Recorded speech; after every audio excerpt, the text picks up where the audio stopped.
Esta noche la analista Alejandra Cuyen, la maestra Cuyen, habla del informe justamente de esta organización internacional Human Rights Watch sobre lo que dijo en torno a Andrés Manuel López Obrador, que ha sido, dice Human Rights, un horror.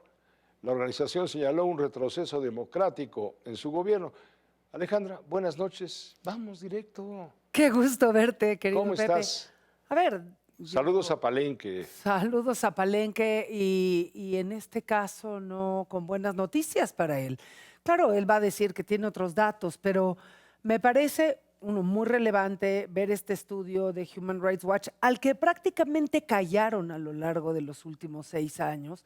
Hay que decir que López Obrador los sacó a Vivanco, que era el representante, casi lo trataba como una organización que estaba violando la soberanía nacional y que venía a hablar de México sin tener facultades y desconoció todos los análisis en materia de derechos humanos que se hicieron tanto en ONU como en Human Rights Watch y organizaciones similares. Bueno, pero es que estorbaba su proyecto ideológico.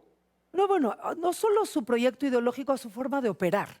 Porque Claro. mira, hay algunos datos, te voy a decir como los que me parece a mí que brincan más, porque son los que tienen que ver directamente con la actuación de las autoridades. Es decir, sabemos que hay crimen organizado, que el crimen organizado está descontrolado, que López Obrador usaba los abrazos, no balazos, como no se hacía nada, el crimen organizado mataba más gente y generaba más violencia. Pero hay las acusaciones directas contra las autoridades. Por ejemplo, se habla de, en el reporte, 6,229 acusaciones penales por tortura, o sea, denuncias contra autoridades por casos de tortura, de las cuales hubo 82 que tuvieron un cauce penal y 10 que tuvieron una solución. Se habla de que 38% de aquellos presuntos delincuentes que confesaron un delito también dijeron haberlo hecho bajo tortura. Se habla de acusaciones contra el ejército que fueron, ahí sí, todas prácticamente se desaparecieron las investigaciones y el ejército nunca permitió, ni en tiempos de los 43, ni más adelante, que se hiciera prácticamente ninguna investigación cuando había acusaciones o de uso excesivo de la fuerza o de tortura o de este tipo de, digamos, abusos de autoridad. Yo sé que la señora Rosario Ibarra de Piedra considera que ahora sí la Comisión de Derechos Humanos atiende a la ciudadanía, solo que los datos muestran... ¿La qué? Bueno, esa señora.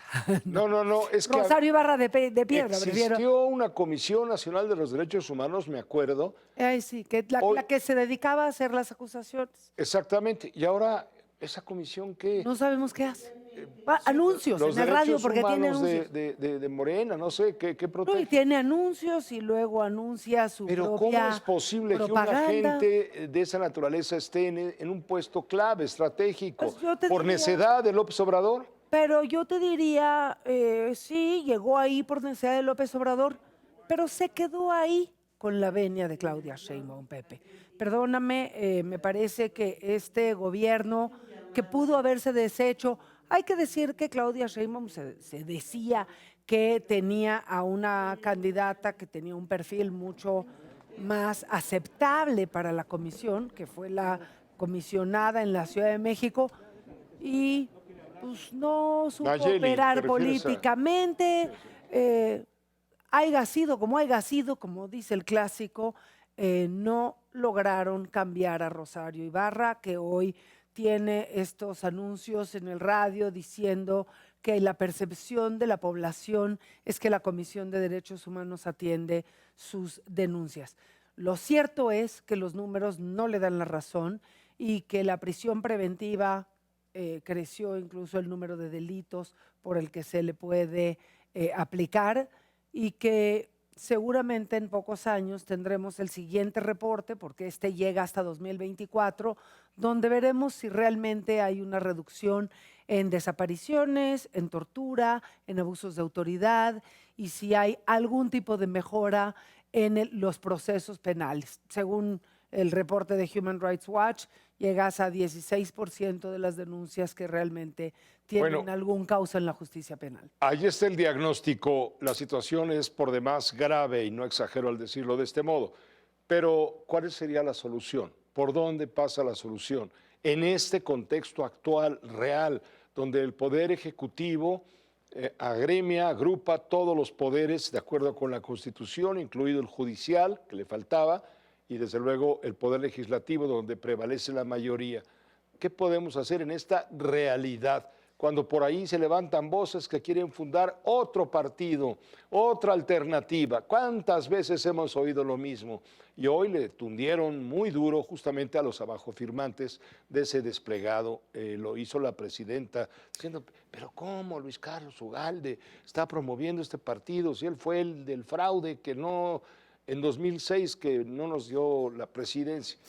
A ver, Luis Carlos Ugalde ni siquiera está en México en este momento, pero No, está a ver, en yo creo que Harvard. lo primero, Pepe, y más allá de lo pobre que son todavía las propuestas de la oposición, y vamos a ver si eso desemboca en algo que realmente genere cambios o innovaciones en propuestas de política pública. Pero lo cierto es, Pepe, y vamos a ver mañana la respuesta de la presidenta ante el reporte de Human Rights Watch, pues lo primero es reconocer el problema. Lo que hemos visto hasta ahorita y en lo que va de este gobierno y por supuesto a lo largo de los 6 años de López Obrador fue una absoluta negación a cualquier posible abuso de autoridad. Entonces dicen, bueno, sí hay muertos, pero son homicidios de los criminales que se matan entre ellos y nunca tienen que ver con las autoridades porque las autoridades en México ya no cometen abusos. Las cifras de Human Rights Watch demuestran que las autoridades siguen cometiendo abusos, que sigue habiendo un problema no solo terriblemente deficitario en procuración de justicia y en ejecución de la justicia, ya digamos, tanto de las procuradurías estatales como federal, como del Poder Judicial, donde no se hace justicia, pero también pues que no hay quien te salve en caso de un abuso de una autoridad o en caso de tortura. Antes la Comisión de Derechos Humanos por lo menos podía levantar la voz, podían presentar sus recomendaciones a las cárceles, a los tribunales, a las fiscalías. Hoy eso ni siquiera sucede porque la fiscalía niega cualquier acusación. Cuando ves lo que pasa a nivel local en Ciudad de México, y Clara Brugada dice que es culpa de los medios, la percepción de la violencia, pues yo espero que no sea la respuesta que nos dé la presidenta mañana, Pepe. Es que bueno, Clara, para empezar, Clara no es clara. Es oscura. Clara es oscura, pero bueno, ya hablaremos de eso más adelante. Vamos a ver qué dice la presidencia de la República en la mañanera. Ojalá reconozcan el problema, Pepe, porque solo a partir de reconocer el problema se van a poder empezar a definir políticas públicas serias para trabajar en esta materia. Gracias, Alejandra. Qué gusto verte como siempre. Muy buenas noches, gracias. El gusto es nuestro, por supuesto, Alejandra Cuyen.